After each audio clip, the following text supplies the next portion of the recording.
Gaur goizean, Bilboko kaleetan zehar, metroko langileak manifestatu dira euren eskubideen alde. Dagoen hitzarmenak betetzeko zuzendaritzatik. Bai, guk ulertzen dugu lan gatazka dela, konflikto laboral bat hain zuzen, eta ez politikoa, baina dena den hor egon gara eurekin. Erantzunkizunak dauzela noski baietz. Kudeaketa oso kaskarra egin dituztela batzuek, eta orain gure partetik, gure eskuetan dagoen guztia egingo dugu. Besteak beste, Iñaki Pregoren agerpena eskatuko dugu Bizkaiko Batzar Nagusietan.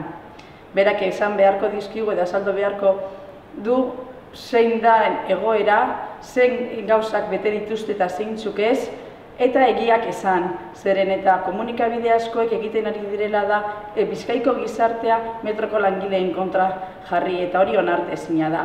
Beraz gu, gure esku dagoen guztia egingo dugu eta lehenengo pausu bat, aspaldin gaude eurekin bilduta eta eurei konprenditzen, izango da Pregoren agerpena Batzar Nagusietan eskatzea.